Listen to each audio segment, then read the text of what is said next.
And Vardy goes first time and scores a stunner! At 20 years old, Jamie Vardy was playing 8th tier football with an ankle tag on. And at 24, he was still working at a prosthetic limbs factory. 5 years later, he was a Premier League champion. From Skittles vodka every night to the Wagatha Christie saga, this is the far-fetched fairy tale of a Premier League legend. Jamie Vardy, God. Welcome back to The Upshot. My name is Jack. Zach is with me as ever. Hello, Jack. Hello. And we are joined today by recurring guest. It's George Cooper. Hello, mate. You good? Hello, mate. Yeah, I see you've got a nice glass of Skittles vodka in hand. Always, yeah. Red Bull behind you. Pouch of snus firmly lodged into my gums. Is Vardy a snus head? Yeah, I remember before it came out, after, because you know that Premier League winning season where he would just run round like an out-of-control speedboat, and the club doctors came out and said that Vardy's pre-match ritual was 2 cans of Red Bull and a pouch of snus. Oh. And, yeah, and apparently they were like, okay, we just want to first and foremost make sure that he's not breaking any rules here, and secondly, is it bad for him? And they were like, probably not good for him, but he's not breaking any rules. And then they were just like, yeah, crack on. The rest is history. Yeah. Seems to have worked. Imagine how quick his heart rate must have been going. I love the choice of, like, he likes a stimulant, but like specifically a sort of like very legal one that a teenager might be into. Nothing really dangerous. And now they all do it, so he's a trendsetter. Yeah. There are stats like 40% of Premier League footballers are on snus. If you don't know what it is, it's like it's those little bags of tobacco you put on your gums. Come in a drum. Can't be good for the It's old ticker. so strong. Have you ever done it? It makes you feel so sick. It gives you like tunnel vision. Yeah, it's horrible. Obviously, that is, you know, his strange intake of energy drinks and booze and everything else is just one reason why Jamie Vardy is one of the great Premier League cult heroes. I think he is. I mean, I know he ain't finished. He's back up for another season with Leicester. They're back. He's back. I think we're expecting a bit more of a bit part role maybe from the bench. He's 37 now, I think. But, you know, do you rank him as one of the great cult heroes? Yeah, definitely. It's one of the best sort of Premier League fairy tales, the rise that he's been on that we'll talk about. But I think as a character as well, he's just got something that other Premier League stars don't have. There's just like a real authenticity to him that I think probably comes from the fact that he's really worked his way up from the bottom. He's not had this lifetime of media training and coming up through like Premier League academies where you're so pampered. Like he's literally just played on like bog-ridden park pitches until his sort of mid-20s. Yeah, he's got like a Sunday League ethos that he's carried with him to the Premier League. Like the sort of jokes that like the mid-side, you can imagine him sort of, you know, putting salt in people's tea at half-time in the clubhouse. But yeah. Itching powder in the shorts. Yeah, exactly. Yeah, he's fucking funny as well. And of course he was embroiled in one of the funniest courtroom dramas of the last century, probably. I say embroiled, he was sort of caught in the crossfire. Supporting role. Yeah, a very good supporting role, which we'll come on to. Yeah, and also, you know, Vardy's done this underdog story in the modern age. Like, we talked about another footballing fairy tale. It was us three, actually, the Crazy Gang episode we did, which was still one of my favourite episodes. But that was a very different football era, whereas Vardy's, you know, Premier League title-winning season, his golden boot, everything else, that happened in like the slick, unequal modern age of football where these things just aren't meant to happen. Yeah, I think he's going toe to toe with the likes of Ronaldo, who's like cryogenically freezing himself and like living on a diet of steamed prawns and broccoli, and yet Vardy's banging snus and two cans of Red Bull, and he's just having it. Yeah. All right, well, Zach, do you want to kick us off? Take us back to the early days. Yeah, so Jamie Vardy was born in Hillsborough, sort of inner city part of Sheffield. He grew up playing football in a shared garden behind his house. He had a neighbour who he describes as miserable, who hated him kicking this ball around out there and used to pop his balls. So one day, Jamie was out back having a kick around, and he saw her getting a window delivered, and this new window was propped up outside her house, and he decided this was his chance for a bit of revenge and put a brick through the window. I thought you were going to say that he teed up the ball perfectly and delivered it on a postage stamp and smashed the window with a football. This was pure rage. It's just grab the nearest brick. To be honest, I think she deserves it. He was 10 years old and she's popping his footballs. Yeah. It's hard to tell who started it in that feud, but... Yeah, but I think if you're popping kids' footballs, Yeah. then you've earned the brick through the window. I'll ask you that question again in 30 years. So he was a really massive Sheffield Wednesday fan growing up. He still is now, and played in their academy up until he was 16 when he was released. And I think for him that was a really heartbreaking moment. He said he almost gave up football. It had been his dream to play for the team that he supported. He eventually gets convinced though to join Stockbridge Park Steels, a 8th tier semi-professional club. So he's earning £30 a week at this point, so nothing really. And he supplements his income by working in a factory making prosthetic limbs, which is quite obscure. I didn't realise he worked there until he was 24. Yeah. Wow. Which was when he was still playing non-league football, I guess. So he'd moved on to Halifax Town, which is also relatively nearby, so he kept his job there. And so conference football at that point, yeah. Yeah, I think the sort of lower level of it. Even the prosthetic limbs thing, there's something really like charming about that in the story. I don't know why. I can imagine there were a hell of a lot of pranks going on. Just like he'd be like, while he's stretching his leg out to his mum and be like, "Oh, would you mind just pulling on my ankle a little bit? I feel a bit of tension in my calves." Ah! Just tapping on people's shoulder with a hand. Yeah. It's quite Beano. Yeah, very Beano. So while he's playing for Stockbridge Park Steels, he's also playing on Sundays for a local pub team. So he played matches Saturday and Sunday. He actually said that he'd play 7 days a week if he could. He just loved football. Outside of football, though, he's also quite a big boozer. And one night in 2004, he gets into a little bit of a scrap outside a pub.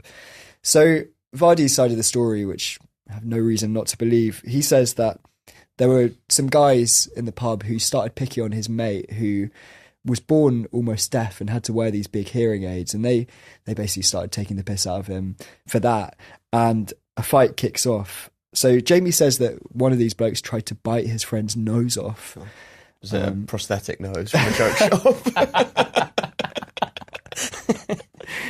That'll disarm them if the nose comes off. Yeah, so anyway, Jamie steps in to protect his mate and ends up, the fight kicks off and the police turn up and he is arrested. He gets charged with assault and it goes to court and he thinks that he's going to jail. Eventually he's let off and has to wear an electronic tag.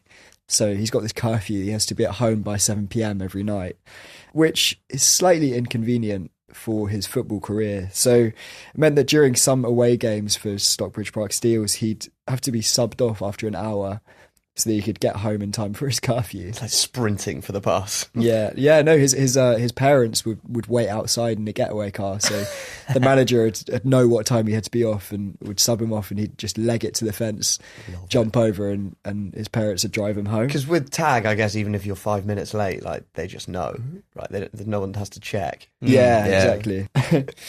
So Jamie ends up playing at Stockbridge Park Steels until 2010 when he's 23. At which point his prolific scoring record earns him a move to Halifax and then on to the giants of conference side Fleetwood Town, who are playing in the 5th tier at this point, so just below League Two.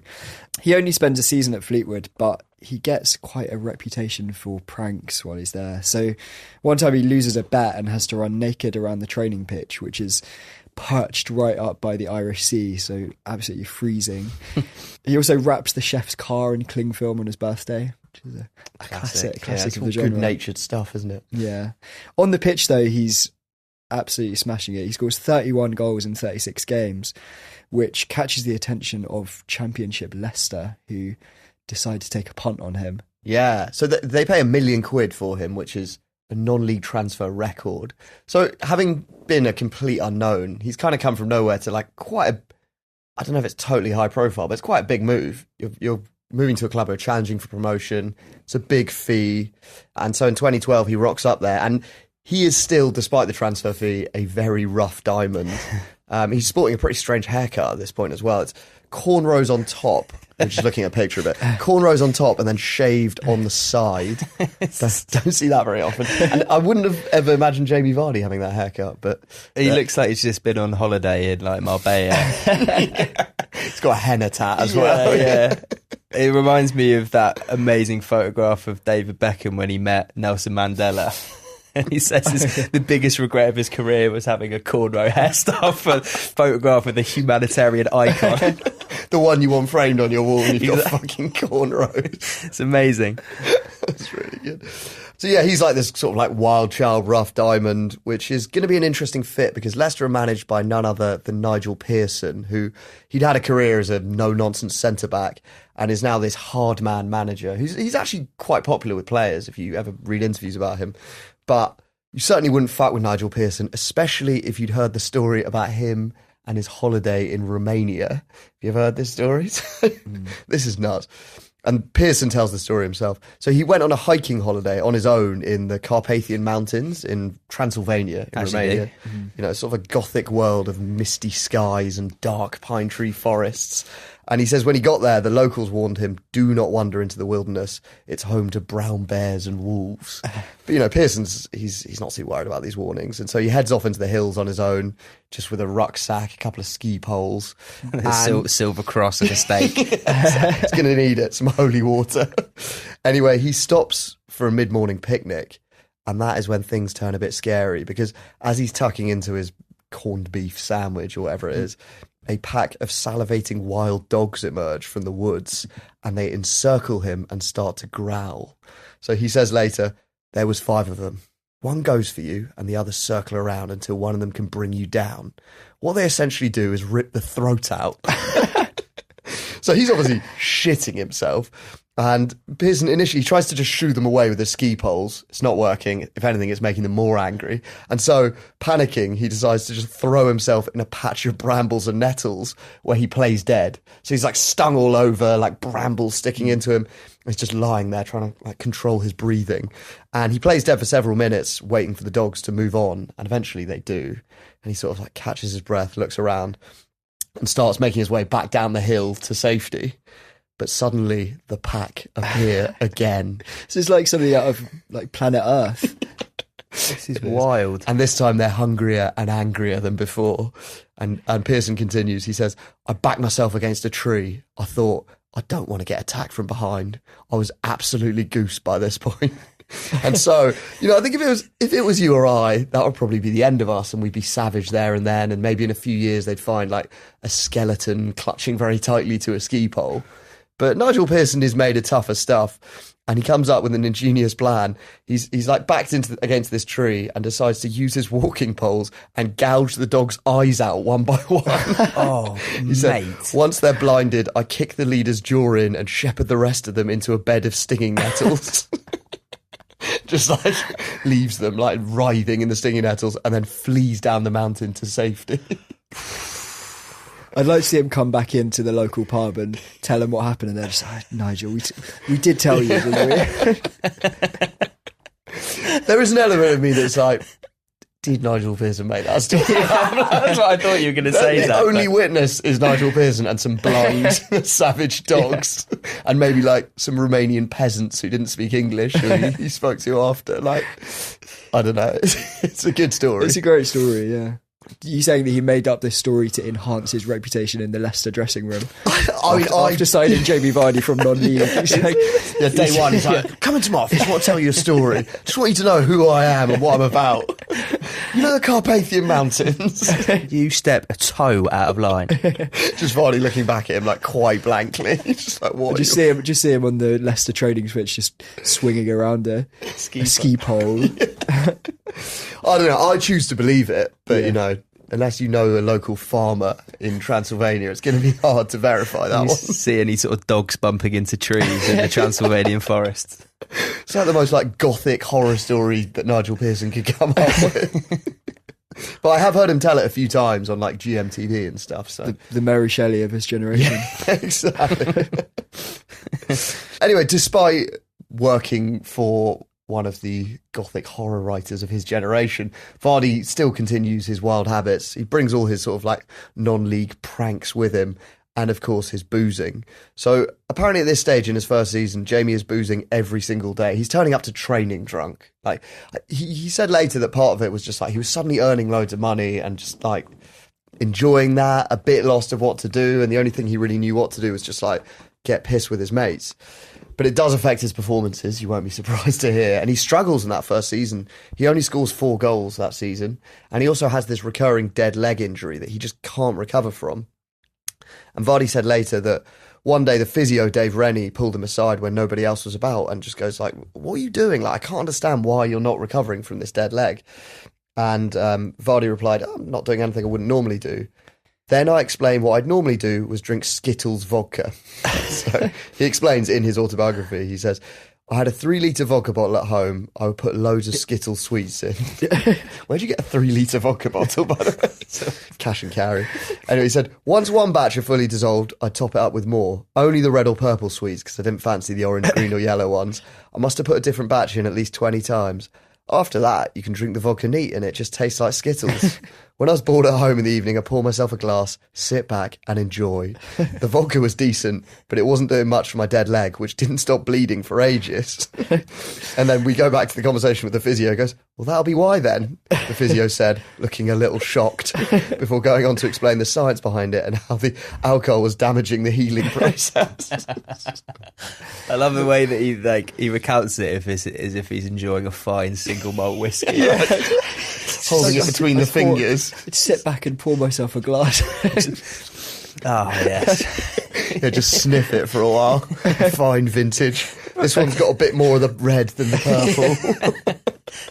purple. A wonderful blend. Anyway, this poor form and fitness, it doesn't go down well with the fans who, you know, they were expecting more from this guy who's come from non-league and they've paid $1 million. They thought he was going to be this sort of like amazing find. And they actually start booing Vardy in that first season, really getting on his back. And in response, Jamie turns to his Facebook profile where he posts a phrase that will become basically his catchphrase. He writes, one evening after a game, he writes, chat shit, get banged. It's just an absolute classic, isn't it? Sounds like the kind of thing you'd write out after half a bottle of Skittles vodka. It's those E-numbers getting to him. There's also another one that's attributed to him, which I always think it seems too good to be true, but apparently he wrote, I don't like Indian food. I prefer English food like pizza or Chinese. That can't be. That must be a joke. Yeah, he must have been knowing what he was doing.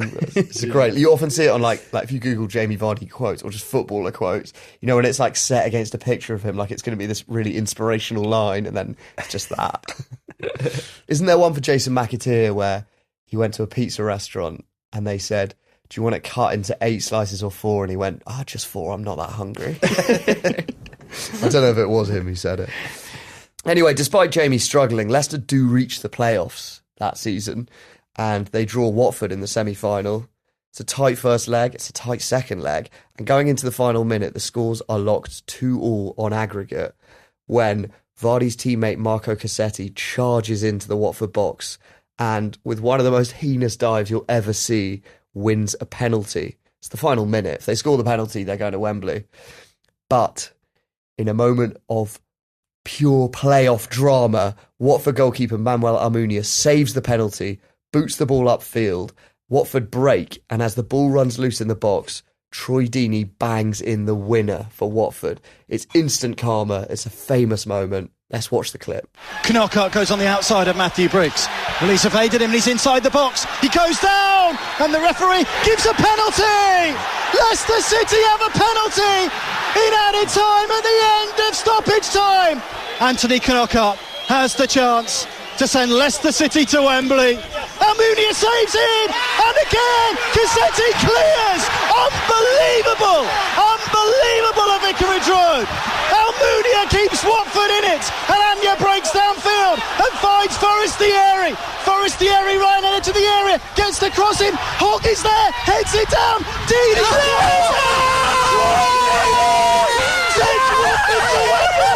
unbelievable scene. There's a pitch invasion at Watford. Troy Deeney scores the winning goal to send Watford to Wembley. Would you believe it here? Amazing. Sorry, one clarification I got wrong there. It was Anthony Knockout who dived for Leicester. Yeah, or Anthony Knockout, as that commentator just referred to him. And then he takes the penalty as well and misses it. It's a shit pen. Yeah, Tony And he Knockers, misses hang your the head in shame. follow up as well. Yeah. And then Troy Deeney absolutely slams it in at the end. Yeah, it was a sort of shot that you can imagine him saying "fuck off" as he's hitting it. It's a great moment. We'll link to it in the show notes. Vardy's not particularly involved in that, but he's obviously part of the Leicester team who are consigned to another season in the Championship. And, he's had a rough old first season. And after all that fan criticism, he actually takes Nigel Pearson, the manager, and Craig Shakespeare, the assistant manager, aside and says, I think I'm going to quit football. He's planning to pack it all in at that point, but they talk him round.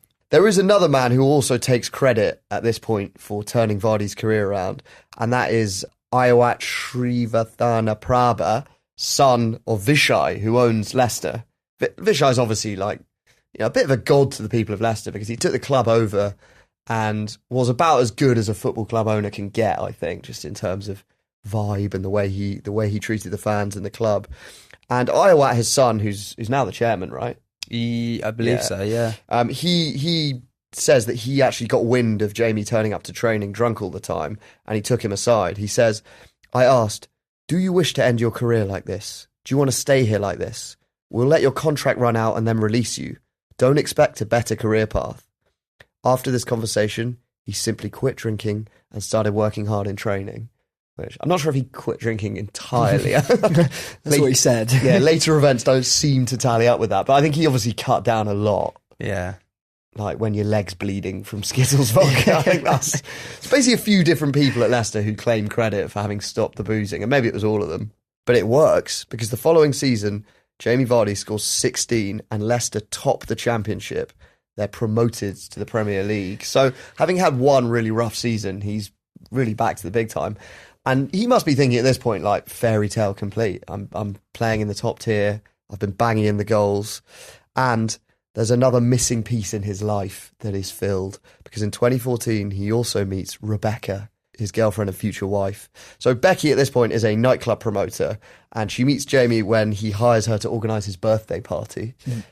It's quite sweet, actually. Jamie says he asked her out for 2 months before she finally relented, went on a date with him, and says yes. Becky's quite an interesting character. So she had a tough childhood. She was homeless at 15. She said she was abused by Jehovah's Witnesses. And as an adult, she's sort of like mixing it slightly in this world of fame and footballers. She'd had a couple of interesting exes. Lower league footballer Luke Foster. So Luke Foster said... She's really mixing it in the high life. I'm starting with the less famous. We'll be going up a bit.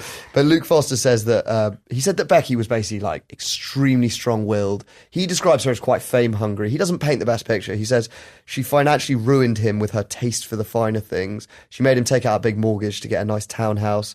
She made him buy her a Mercedes and wouldn't even let him drive his Citroen Picasso because she didn't want the neighbours to see. And eventually Becky leaves him for Jamie Vardy.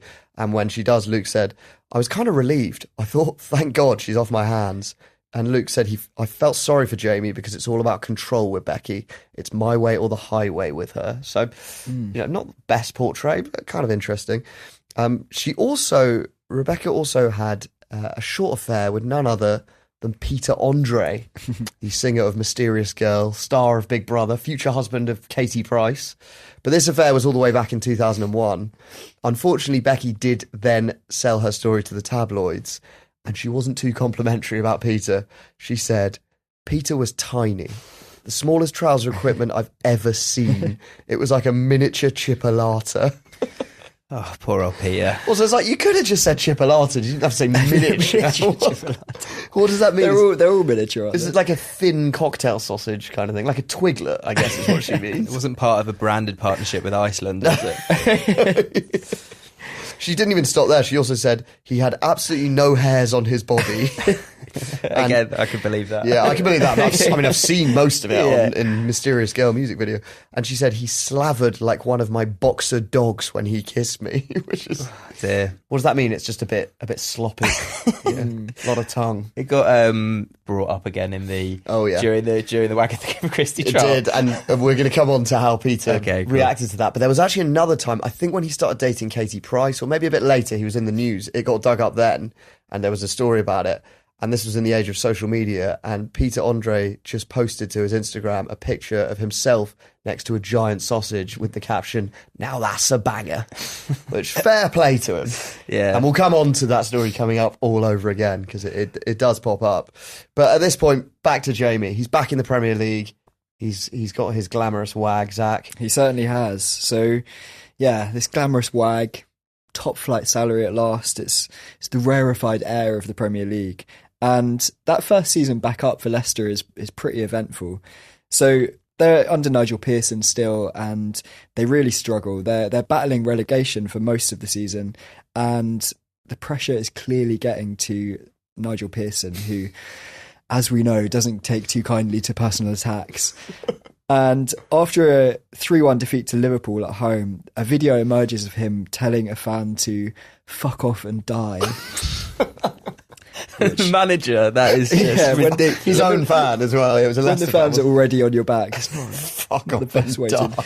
to be fair, I've watched the video and the bloke was really giving him a lot of stick. He's like calling him a wanker and a twat. Yeah. There's just something so school about I'll just fuck off and die. So he gets pulled up on it at a press conference afterwards, and he says, "There's no need for me to apologise to someone of that ilk." He's just like the guy's a scumbag. Yeah, having watched the video, I think I'm on Pearson's side. I'm always on Nigel Pearson's side. Slightly less on his side for what happened a couple of months later when he strangles Crystal Palace midfielder James MacArthur. So what happens that MacArthur falls on him? MacArthur slides into him accidentally and knocks Pearson over, and Pearson just kneels on top of him, pins him down, and just strangles him on the ground. It's not really heated red-blooded. It's quite cold-blooded. It's sinister, It's isn't it? he just kneels on his chest, and you can imagine he just whispers to him, just like, "Good night, sweetheart." It's really sinister. He's quite terrifying. I was thinking it was going to be like Homer and Bart Simpson, but that's like that fucking scene in Saving Private Ryan where the guy's just putting him to sleep kind of thing. Yeah, exactly. Yeah, it looks like he's done it before. Yeah. Anyway, this causes quite a big furore, and 24 hours later, it's reported that Nigel Pearson has been sacked by Leicester. So apparently his backroom staff had been told that he'd gone, but the club quite quickly issue a denial of that and say that he's still in charge. So don't know exactly what went on behind the scenes there, but there were clearly some kind of discussions about his behaviour. After that, he also has his famous ostrich rant at a journalist. I think your question is absolutely unbelievable. The fact that you do not understand where I'm coming from. If you don't know the answer to that question, then I think you are an ostrich. Well, your head must be in the sand. Is your head in the sand? It's not. Are you flexible enough to get your head in the sand? Probably not. My suspicion would be no. Probably not. I can, you can't. Listen, you've been here often enough for you to ask that question. I think you're either being very, very silly or you're being absolutely stupid. One of the two. Because for you to ask that question, I'm sorry, son, but you are daft. There's something quite Chris Finch in The Office about I could get my head in the sand, you couldn't. Yeah. There's a writer called Ben Michel who he used to write for Vice, and he wrote an article about Nigel Pearson, and he describes Pearson as like a policeman who's married your mum and then turned your bedroom into his own taekwondo zone. That's great. He does have real school bully vibes. Yeah, the way he's really tormenting that journalist. Yeah, it's bizarre, isn't it? So, remarkably, amid all that chaos, Leicester do manage to survive, helped by a hot streak from Jamie Vardy at the end of the season. So, Leicester win 7 of their last 9 games to escape the relegation zone. They end up finishing 14th, which is pretty impressive. So, after a pretty stressful season, Nigel Pearson was probably quite over the moon to be taking his side off for what is described as a goodwill tour of Thailand. And, for Pearson, it's also a quite nice chance to spend a bit of quality time with his son James, who's sort of on the fringes of the Leicester squad, starting to train with the first team. Unfortunately for Nigel, though, James's idea of exploring Thailand isn't all pad thai and riding sedated elephants. So instead, him and a couple of his teammates decide to host a racist orgy in their hotel room. So basically what happens, they bring these 3 Thai girls back to their room and film themselves having sex with them, basically. They call one of them fucking minging and a 1 out of 10 to her face, which is pretty horrible. They also say some quite horrible racist stuff, which I obviously won't repeat. Aren't they filming it as well? Yeah, they film it and then send it to their mates back home. Why would And you do that? Grim. yeah, it's horrible. The tape gets out and the club instantly sack all three of them. It's particularly embarrassing for the owners because the owners are Thai, and Leicester doing this trip sponsored by the Visit Thailand Tourist Board. It's a goodwill tour. Yeah, goodwill tour of Thailand. It's hard to think of something less close to goodwill than Yeah, that. I think that's not the kind of tourism they're trying to promote in Thailand. Presumably it's a big scandal in Thailand. Yeah, no, it is. And shortly after that, it's announced that Nigel Pearson has been sacked as well. And there's quite a lot of outrage about it because they'd been on this amazing run at the end of the season. The fans had finally, got behind him. His stock had never really been higher.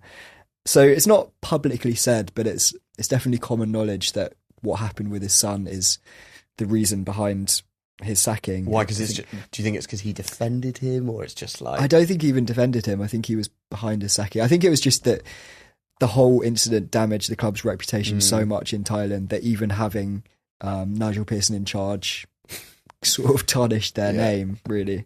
Anyway, in comes Claudio Ranieri, and this is seen as a bit of a rogue appointment. He hadn't managed in the Premier League since 2004 with Chelsea.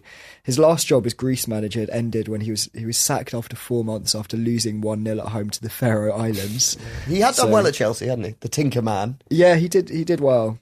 And he'd had some success since then as well with Italian clubs. Right. But yeah, the fans are not happy. Gary Lineker calls it an uninspiring choice. But Claudio immediately goes about making some really great signings. So they get N'Golo Kante, Robert Huth as well, Shinji Okazaki, Ben Chilwell gets promoted from the under-21s. They also had Mahrez there already. Wes Morgan, of course. Big Wes. I saw a stat that by the end of that season, because Mahrez was such a sensation, Leicester had more Facebook fans in Algeria than in the UK. I love that. It's good. So that squad that season was worth 28.8 million. Wow. Which is like, you think that, I mean, there are squads worth $1 billion out there. Yeah. Mahrez cost 450k. Fuck. All Brighton was on a free. Drinkwater 800k. Kante 8 mil. Yeah. Was he their Vardy, most 1 mil. expensive, Kante? Okazaki 10 mil was the most expensive. That's wild. Yeah. The undoubted star, though, of that team was, of course, Jamie Vardy.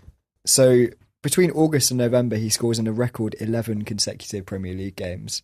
So at this point, everyone's wondering, what is his secret? What's he changed? Has he adopted the horrible Cristiano Ronaldo diet of steamed kale and fish?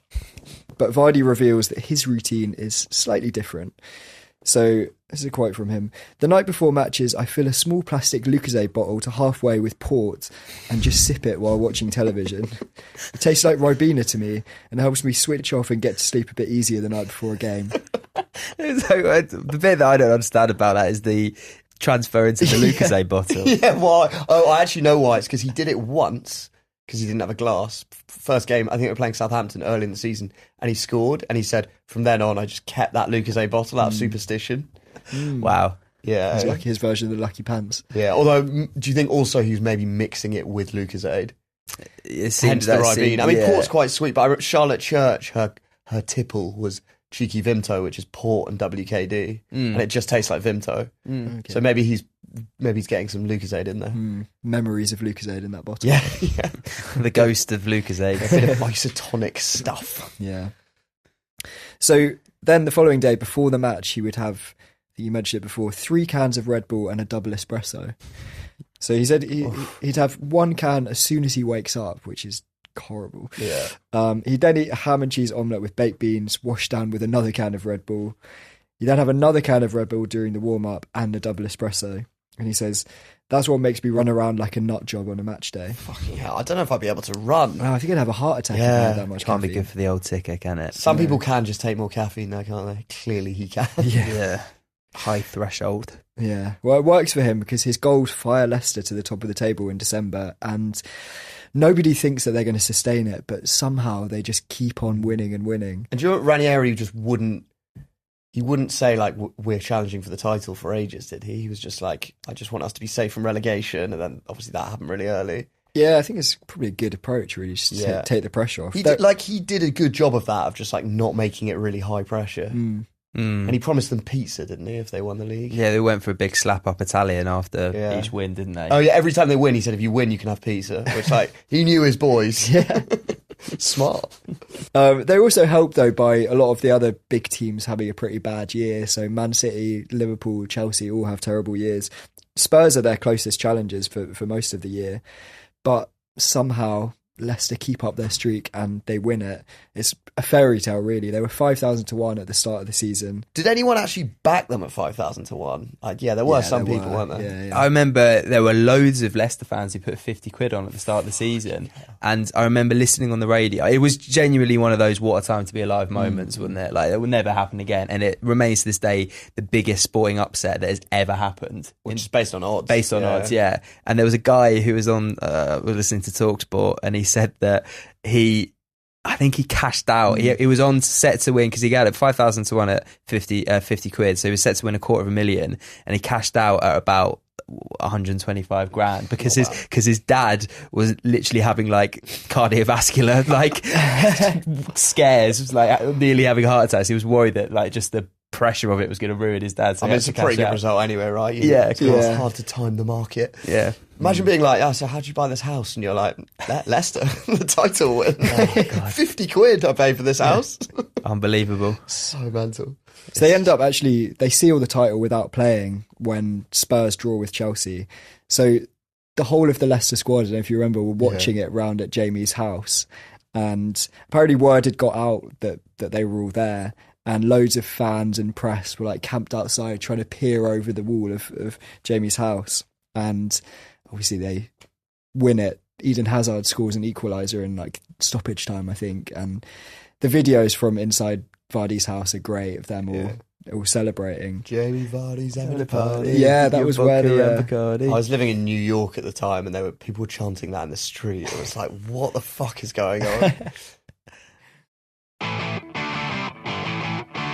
So after winning the Premier League, Leicester qualify for the Champions League, which, you know, for their fans is just amazing. They win their group and then knock out Sevilla in the last 16 before losing to Atletico Madrid in the quarters.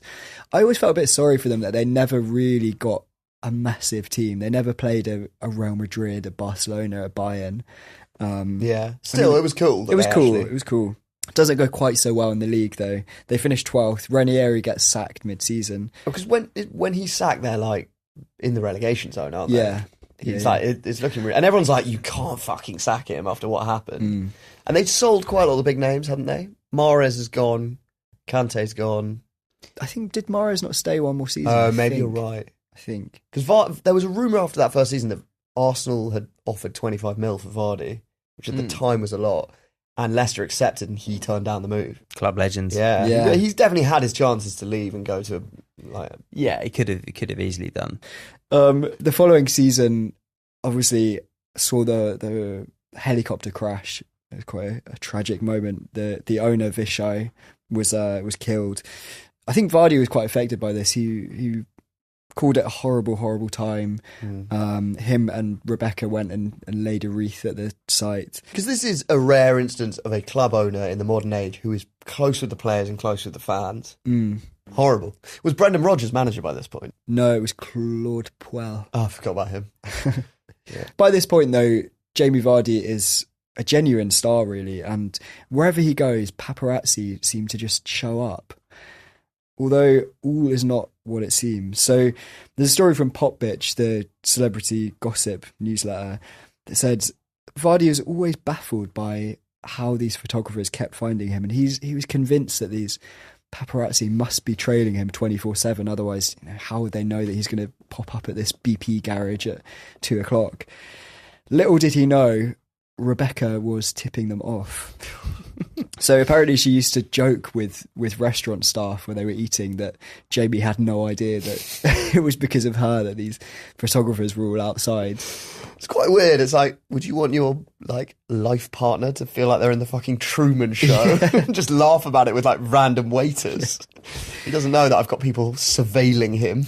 Yeah. I mean, it's obviously quite depressing having to tip off paparazzi about your own whereabouts, but deceiving your husband about it. Making him like gaslighting him as well. Yeah, it must really like mess with your head a bit. Also, that now that this has come out, and just does he now know? Is she still doing this? I mean, that's wild. That is absolutely wild. You'd be like, what the actual fuck? Why? On the pitch, though, the next few years are a bit of a mixed bag for Leicester, really. They win the FA Cup in 2021. They have some pretty good finishes under Brendan Rodgers as well. I think they finished 5th a couple of times. There's like 2 or 3 seasons where they're going to get Champions League and at the last minute they drop out. Yeah, and then obviously they're eventually relegated in 2023. That whole period, though, for the Vardy clan is marked by another sort of quite calamitous saga. Oh, yes. Here we go. I think we know where we're going with this. So, it's October 2019. Everyone's pretty bored. There's not much going on in the world. And suddenly, Colleen Rooney, the wife of Wayne Rooney, pops up on Twitter with a very long message. She begins by saying, "This has been a burden in my life for a few years now, and I have finally got to the bottom of it." And Colleen goes on to explain that she's noticed that stories that she posts on her private personal Instagram account have been popping up in the Sun newspaper. And so she starts to suspect that someone she trusts has been selling stories on her for the last few years. And she says she starts to get an inkling of who it might be for various reasons. She suspects them. And so she came up with an idea. She blocks everyone from viewing her Instagram stories except one single account. She goes on, "Over the past 5 months, I've posted a series of false stories to see if they made their way into the Sun newspaper. And you know what? They did." So a few examples. There's a story about flooding in her new house. There's a story about going back on TV. Anyway, they all keep popping up in the Sun. And she says, "It's been tough keeping it to myself and not making any comment, especially when the stories have been leaked. However, I had to. Now I know for certain which account or individual it's come from. I've saved and screenshotted all the stories, which clearly show just one person has viewed them. It's ... Rebecca Vardy's account." Such an iconic moment. It really is. I mean, like, besides being a genius bit of detective work, that is just brilliant writing. The suspense. So good. And obviously the accusation sets the internet ablaze, sends the British public into a kind of frenzy, really. I mean, it's like a massive public scandal, but more fun than your average. There's just a lot for everyone to enjoy. Yeah. No real victims, apart from, I guess... Well, we'll come on to how yeah. Rebecca's feeling about it, because you'd be pretty pissed off. But it's just like the bolt from the blue of it, and presumably quite meticulous planning has gone into snaring the culprit. I like that. It's sort of the English equivalent of the OJ trial, but just so much more silly. Yeah, frivolous and fun. And obviously, it becomes known as the Wagatha Christie saga. That's because comedian Dan Atkinson, in the wake of Colleen's post, he nicknames her Wagatha Christie, but it just becomes the name of the whole thing. It's a brilliant name. Great line. And that even adds to it too. As for Rebecca Vardy, she's obviously horrified, sees it pretty quickly. I mean, you can imagine how it must feel to see that and to see it just going viral everywhere. And later that day, Becky actually calls Colleen Rooney and speaks to her on the phone. She then releases a public statement where she denies being the leaker, and she says, "Over the years, various people have accessed my Instagram account."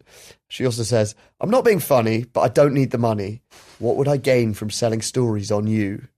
Which everyone always says is a good question. I mean, like, Jamie's earning, what, 100 grand a week? Probably more. Like, she certainly doesn't need the money. But maybe it's for fame. So, you know, we've heard already how lots of people claim that Rebecca's quite fame hungry. And there's these stories about her tipping off paparazzi.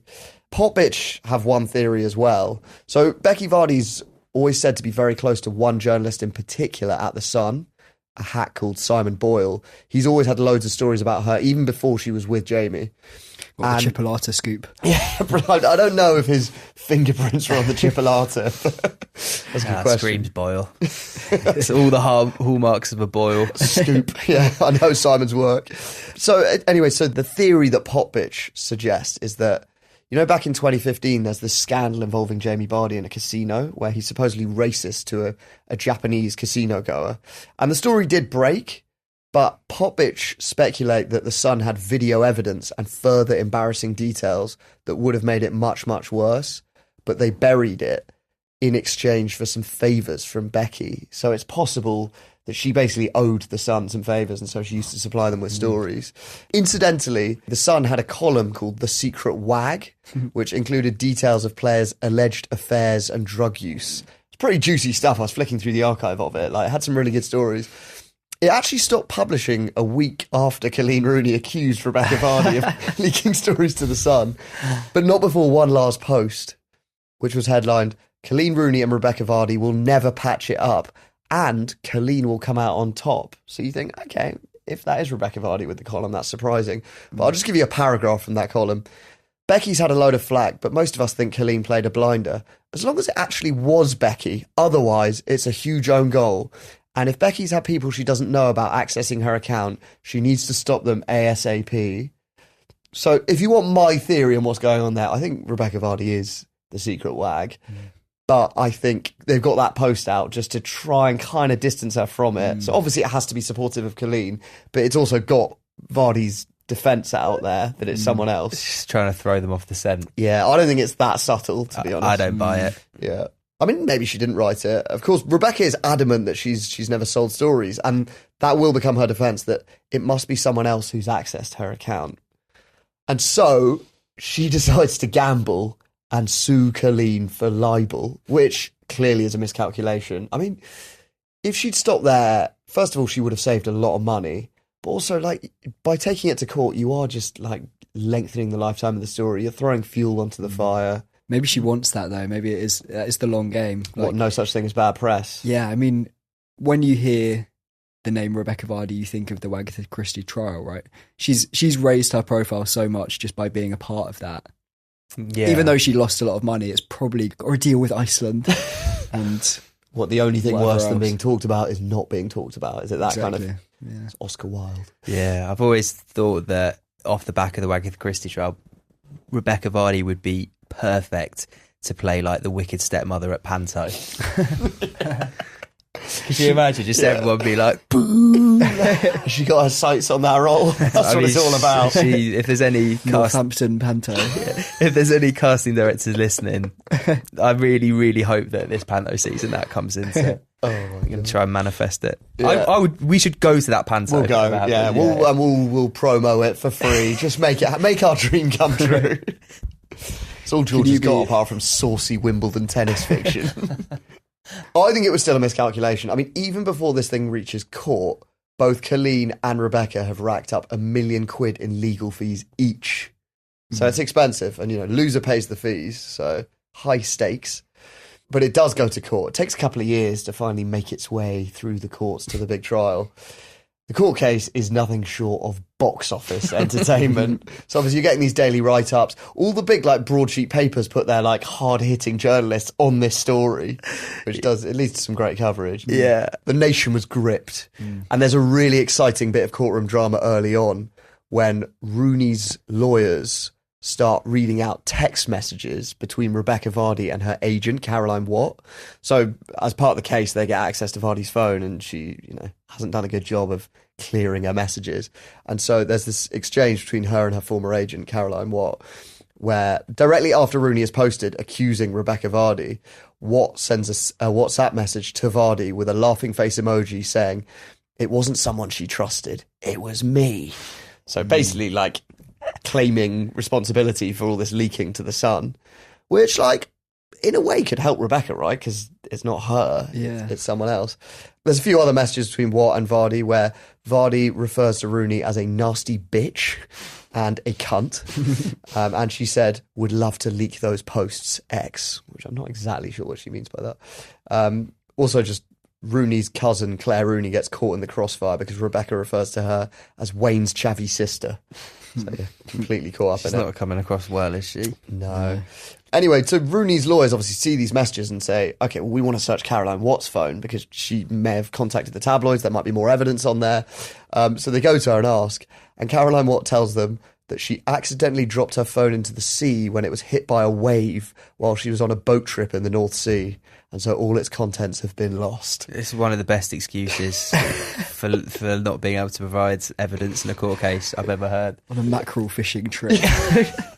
I would love to help you, but unfortunately there was a very big wave. So is that like a whole wave going over the boat and swallowing up her phone?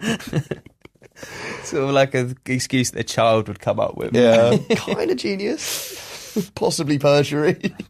David Sherborne, the barrister for Colleen Rooney, he just goes, "What terrible luck," which is kind of his tone throughout, just sort of like sneery and sarcastic. He's a real bastard to Rebecca Vardy, actually. At one point, there's a funny moment where he says, "We know that Miss Watt's phone is now in Davy Jones's locker, don't we, Mrs. Vardy?" And Rebecca just says, "I'm sorry, I don't know who Davy Jones is." Which, to be fair, I'm not sure I would have got that idiom. Yeah, it's quite a niche reference. It's quite old school. But like he does quite a big job of just trying to make her look stupid. It's quite unpleasant. Anyway, after this like bombshell moment about the phone, Vardy then issues a public statement in which she directly blames her publicist for leaking the stories. Like at this point, she's like, well, clearly it was her. But there are some messages that suggest that Vardy might also be involved in the leaking, in cahoots with Watt. So there's a bit where she messages Watt telling her that Danny Drinkwater has been arrested for drink driving. And afterwards she says, "I want paying for this," which don't look great. In court, Rebecca denies that she was doing it for money. She claims, "I just wanted to expose a drink driver." I mean... The people deserve to know. And there's another incident where Riyad Mahrez fails to turn up for training at Leicester, and Vardy messages Watt saying, "Mahrez not turned up to training again. The lads are fuming." There's quite a good exchange with her and the David Sherborne in court. David Sherborne says, "Did you or did you not know that the lads were fuming?" And Rebecca replies, "Jamie and I never discussed whether the lads were fuming." I think that those bits of evidence are quite damning because they suggest that Rebecca has a habit of leaking stories to the Sun. Sounds like it is for money. Yeah, and as we touched upon earlier, she's got a track history as well with the Peter Andre stuff. Yeah, exactly. She's worked with the Sun before. Doesn't look great. Of course, throughout the case, Rebecca and Colleen are supported by their husbands, Jamie and Wayne, who turn up every day, don't really make eye contact with each other, but they're there, very supportive. Kind of feel like they might have been marched there at the barrel of a gun, but they're there.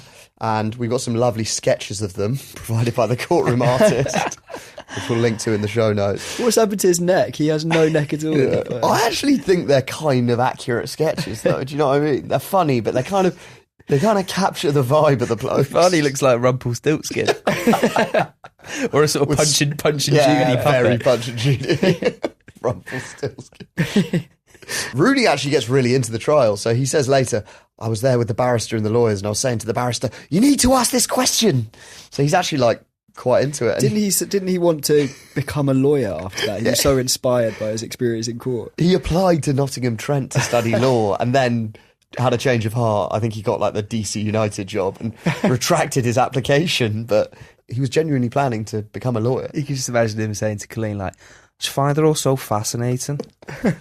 Also, George, you were saying the other day, like, imagine you get arrested for some minor crime and you're like led into the interview room and they're like, "Well, here's your court-appointed lawyer," and Wazza walks in. Plugs a briefcase down on the desk. It's like, "Don't worry, in safe hands." Yeah, just say no comment. Hopefully that's his advice. Also, if you rock up to your first day at uni and Wayne Rooney's in there. Though, to be fair, I think he'd get well into the freshers week. Absolutely, he'd get stuck in, wouldn't he? Yeah, freshers fair. There's Wayne Rooney wandering around, dressed up as Superman doing initiation. Anyway, back in the trial, as you said, the Peter Andre story does get dredged up as evidence because this is clear evidence that Rebecca has some relationship with the Sun. And so poor old Peter catches strays 20 years later when it all comes back in the press. The chipolata, the hairless body, the slavering kisses. He actually sees the funny side once again, and to his credit. So Peter is actually, at the time, he's doing a West End turn in Greece.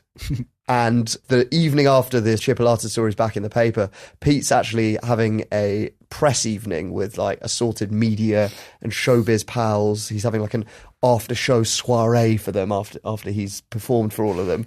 And they all walk in, and there is Peter Andre in the canapé server's uniform, carrying a tray of chipolatas. Fucking bravo. I think he's come out on top every single time, Pete. You don't get Heat Magazine's Dad of the Year 4 years running without having a bit of humour. God bless him.